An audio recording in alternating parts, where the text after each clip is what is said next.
Now the whole world knows that we use Slack here.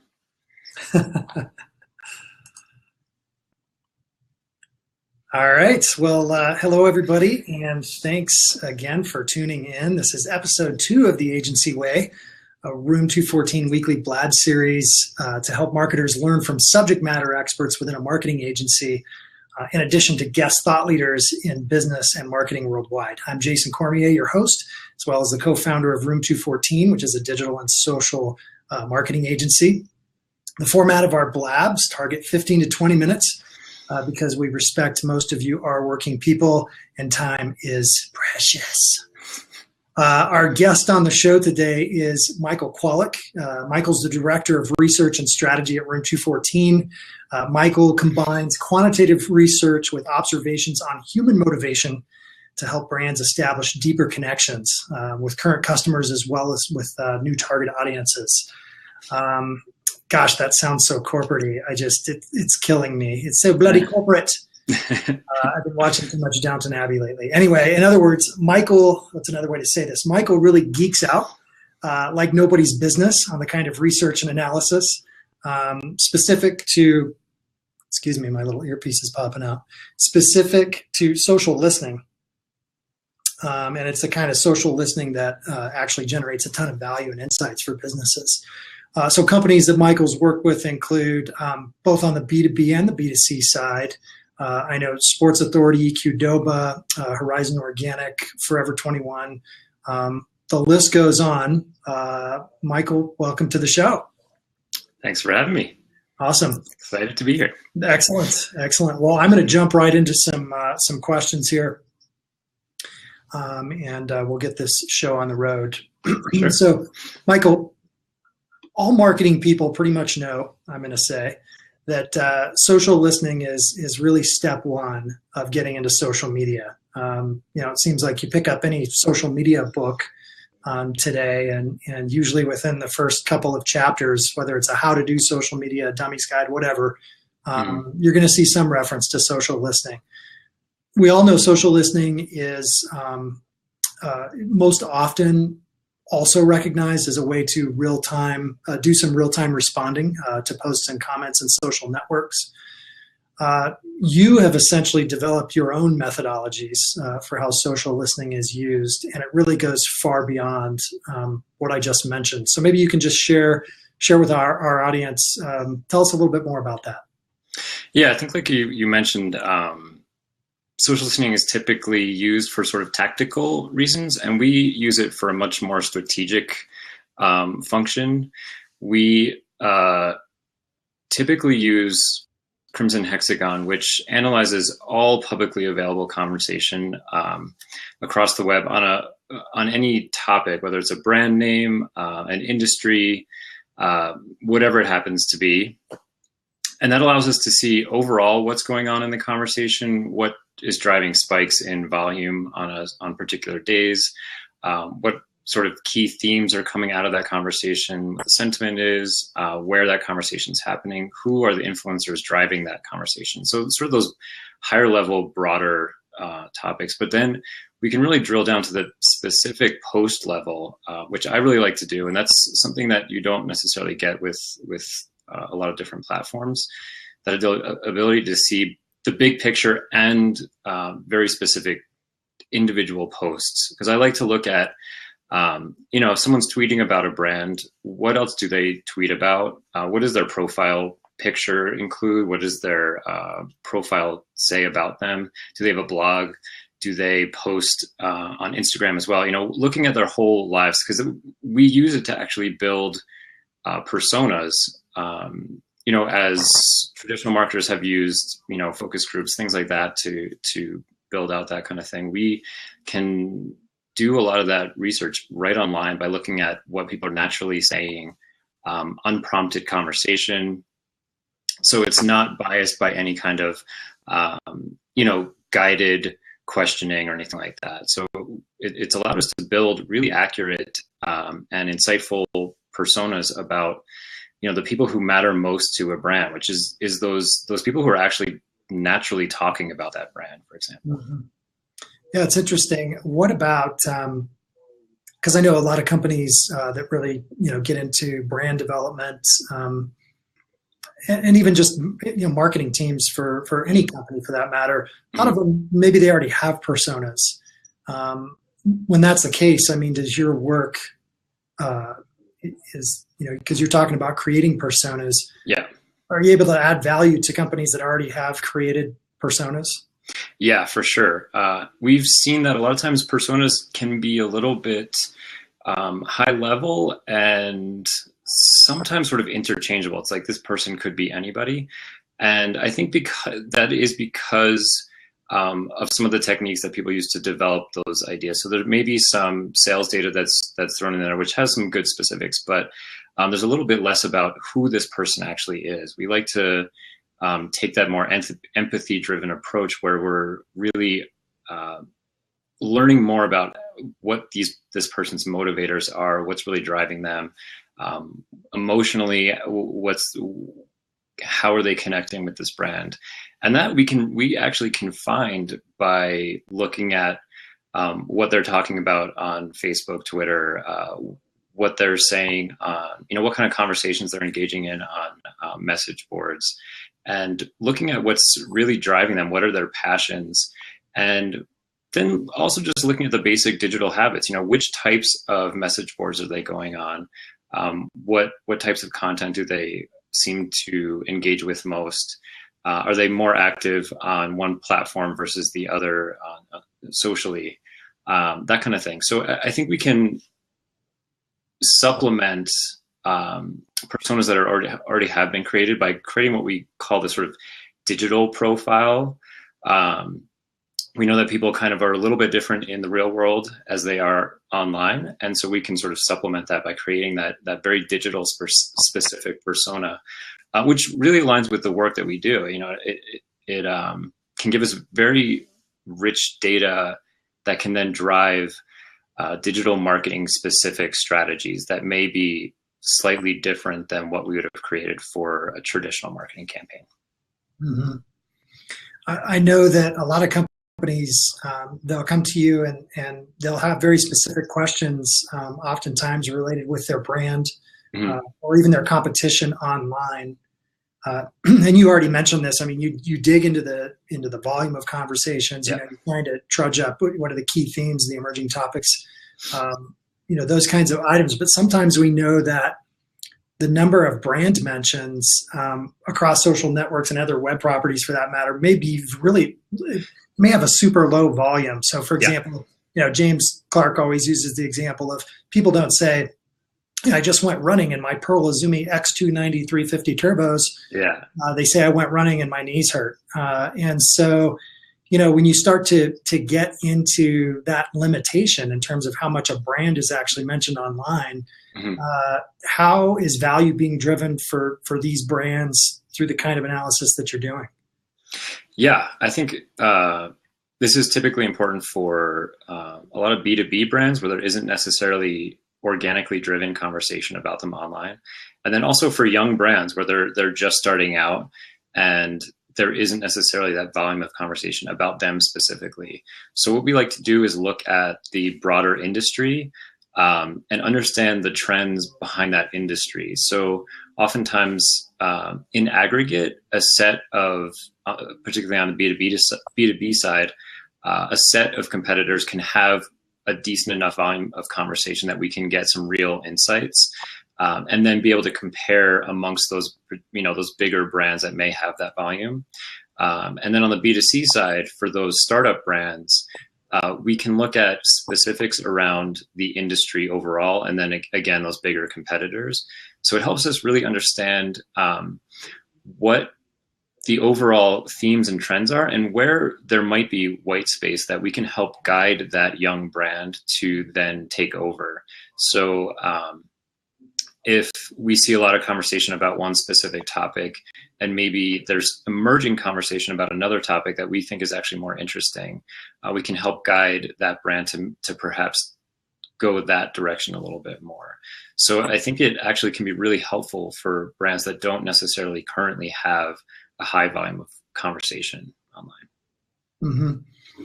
Yeah, and I know you mentioned Crimson Hexagon specifically as a listening tool that you're into. Yeah. Maybe you can just tell us a little bit about. There's a ton of social listening tools, right? Maybe you can talk a little bit about why is that the one you have a preference for? Yeah, and we get kind of bombarded by social listening platform salespeople. So we've seen tons of demos. We've played with a bunch of different platforms, and we keep coming back to Crimson because it has a good balance of both the like I said, that broader picture, but then also really easily being able to get down to the post level. And I like to see the actual tweet on Twitter and then be able to look at that person's profile and that kind of thing.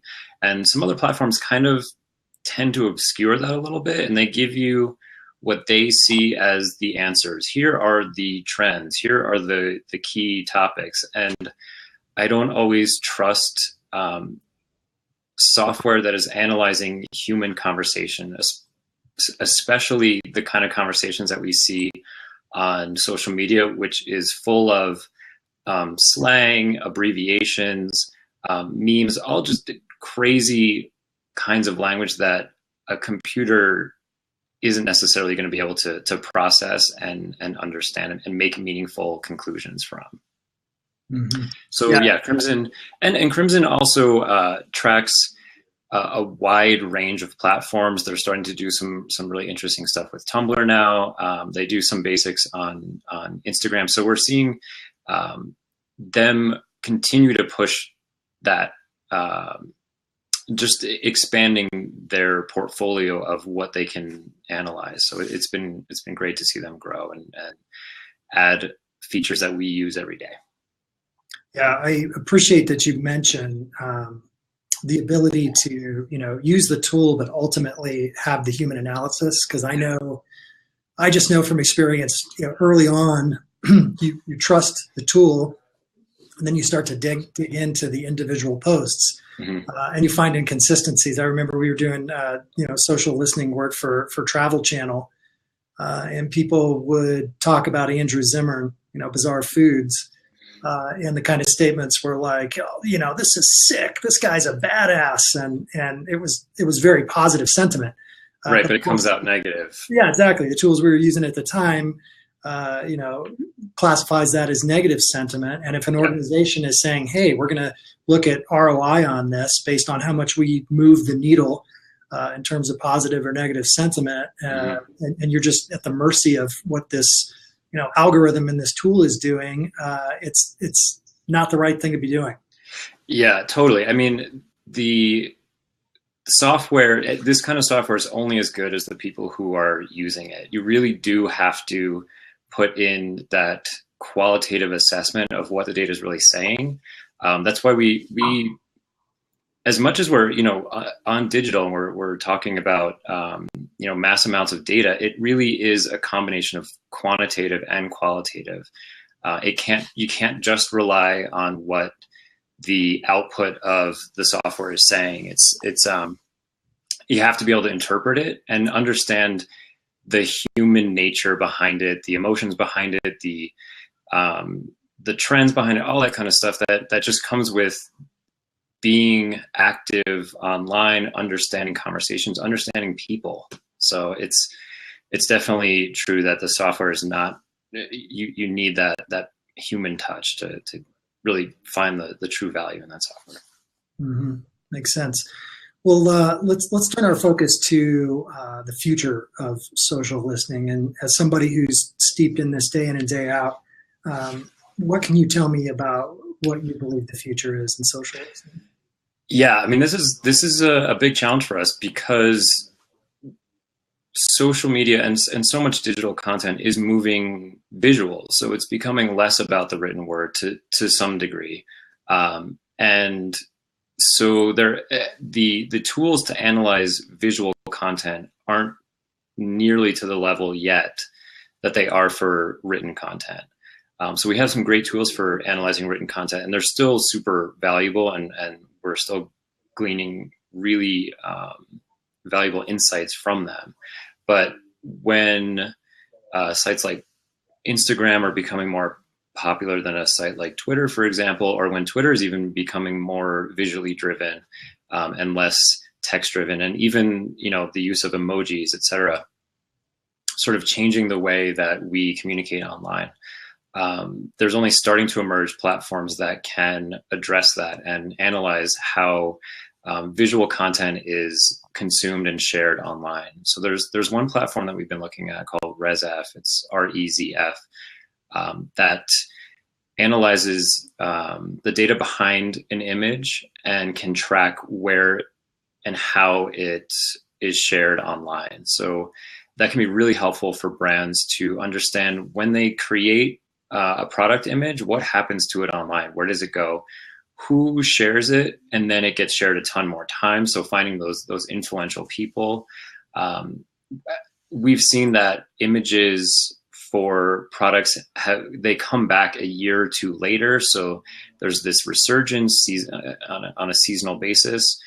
So old content that they didn't even know was still relevant does get recycled and comes back to life. So I think there's some really interesting insights that we're only starting to be able to dig into in terms of visual content that I think is going to help brands really optimize the content that they create just stronger, better visual images that people respond to more, and just savvier advertising and all that kind of stuff. So I think we're going to see that come about in the next few years, but it's a bit of a slow process just because the technical, the computing power behind it is just a lot greater, and it's a sort of order of magnitude higher than what we're looking at for the basic social listening tools that we're using right now.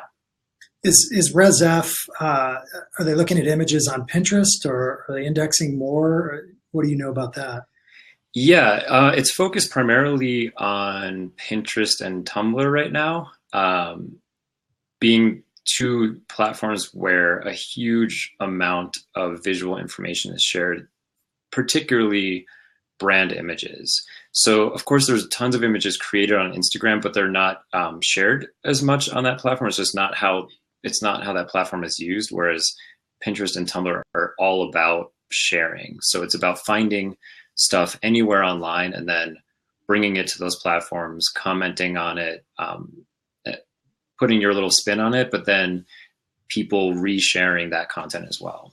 Mm-hmm. So yeah, those are the two big ones. And it's interesting. I mean, I feel like I've heard along the way that Google's been trying to crack that code in terms of how images are shared and passed around. And, yeah. If we had more time, I'm sure we could have a separate conversation about that. But pretty cool. ResF is really getting into that, and it'll be cool to see what we can actually do with that data. Yeah, we're excited about it. It's still in beta. We've been working with them to help improve the platform and look at what kinds of what can we do with this data? What can we learn?